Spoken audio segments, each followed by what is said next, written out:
is the Celebrity Afterlife Report podcast.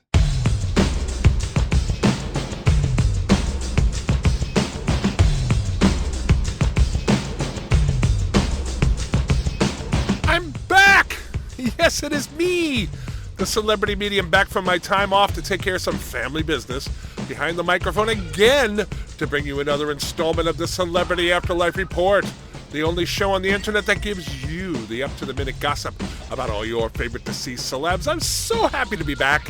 I'm going to do things slightly differently this week. I'll give you a quick story or two, and then we'll have full coverage of the huge concert David Bowie staged recently in iVironment. It was a doozy!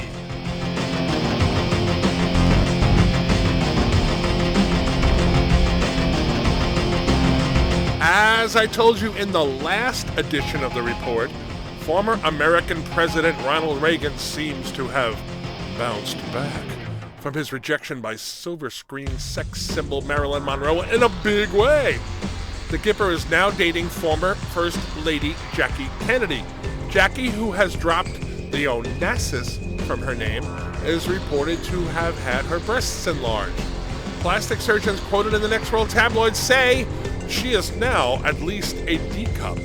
The former Mrs. JFK seems very proud of her new superstructure, and Ronaldus Maximus, as Rush Limbaugh refers to him, has been showing off his new squeeze in trendy hotspots all around the afterlife.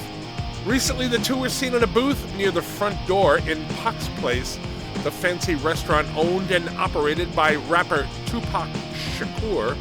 According to my sources, Jackie was wearing a very short black dress with a deep V over her bosom. Word is that many of the male patrons present found excuses to walk past the booth to check her new physique out. Her date seems to be amused by the attention she got.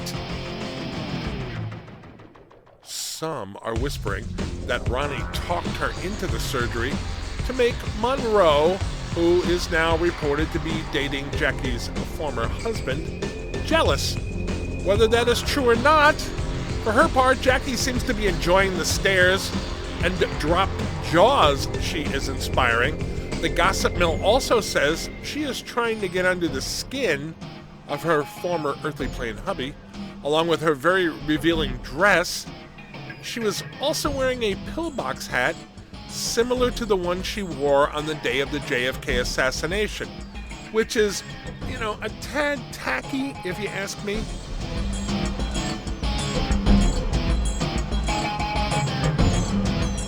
On a recent report, I told you that Herve Villechaize, the little person actor known for playing Tattoo on TV's Fantasy Island and for appearing in James Bond movies, had the inside track for being cast in an afterlife version of Game of Thrones, in the part made famous by Peter Dinklage.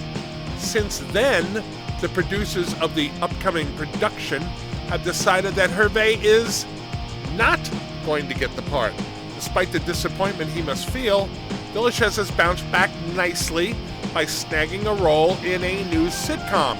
My sources tell me he will be the male lead in a show titled Size Doesn't Matter, playing the romantic interest for actress Nell Carter, who starred in the American TV show Gimme a Break.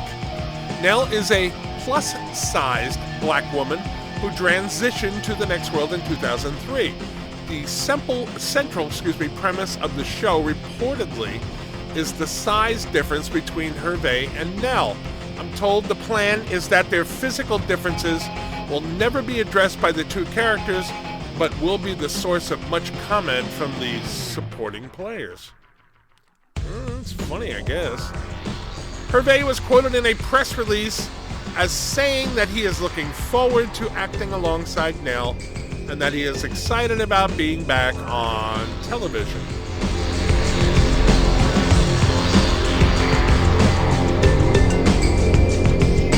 Okay, now we get to the part you've been waiting for, because God knows I have.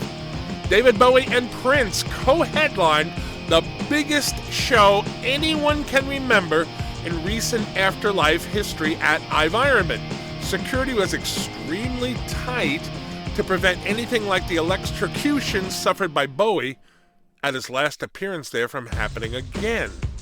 Guards were given photos of artist Jackson Pollock, who is suspected of having turned on the rain machines and iVironment, causing Bowie to be badly shocked.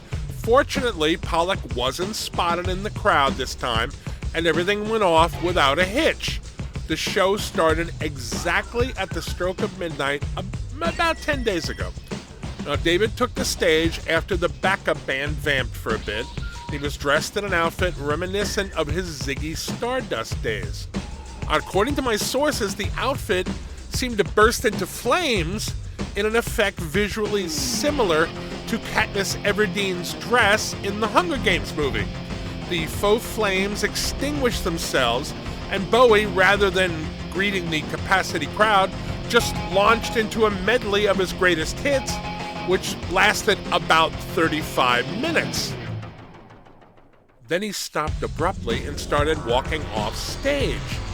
The audience, thinking the show was over, was disappointed until a single spotlight picked up a figure wearing angel wings descending from above via a harness and wires.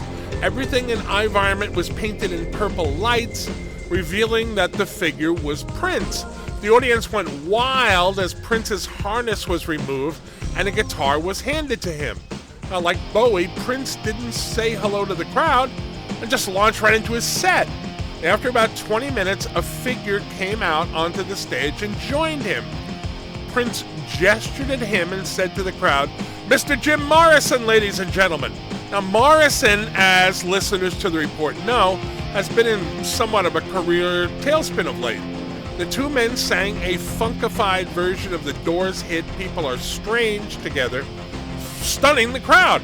With that, the show again seemed to be over. But it wasn't. After all the stage lights went off, suddenly a very bright spotlight revealed a man wearing a white jumpsuit standing in the center of the stage. When he turned around, the audience was shocked to see that it was Elvis Presley. Presley's been a hermit in recent years, deliberately hiding from his fans, even going so far as to having shaved his head to disguise himself. The King sang a lovely, slow version of Love Me Tender as the audience listened in stunned silence. The lights went out again. Now, surely this time the show really was over. People started heading for the exits. In the darkness, the single spotlight came back on once more, revealing two Elvises, or Elvi, on stage. As it turns out, the first one was actually comedian Andy Kaufman, dressed as the real deal. On the earthly plane, Presley once said that Kaufman was his favorite of the many people who impersonated him over the years. Now, the two of them, Kaufman and the real Elvis, sang several of Presley's hits together, including Jailhouse Rock, Hound Dog, and Let's Play House. The show finally ended for real, with the godfather of soul, Mr. James Brown, taking the stage, having everyone come back out for a group bow, and thanking the audience for being there. By all accounts, the show was absolutely amazing. Now, I may actually have missed a detail or two in this summary, and if I get word about any, I'll be sure to tell you about them in next week's report. The concert was carried live on TV and reportedly got the largest audience in the history of Next World Television. I, for one, would pay a nice sum to see this on DVD. Alas, that is impossible. And on that exciting note, I'm going to wrap up this edition of the Celebrity Afterlife Report. I will be back next week with more up-to-the-minute gossip about all your favorite deceased celebrities, as well as any details about the concert I might have missed. To celebrate this 100th episode of the report, I am thrilled to announce that the show is now available not only on iTunes, but also in the Google Play Store. All 100 episodes, all of them for free. Special thanks go out to my hardworking tech staff for that. I am the Celebrity Medium Thank you very much for listening. You've been listening to the Celebrity Afterlife Report podcast.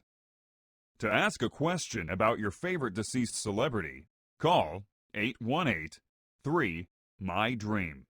818-3-MY-DREAM.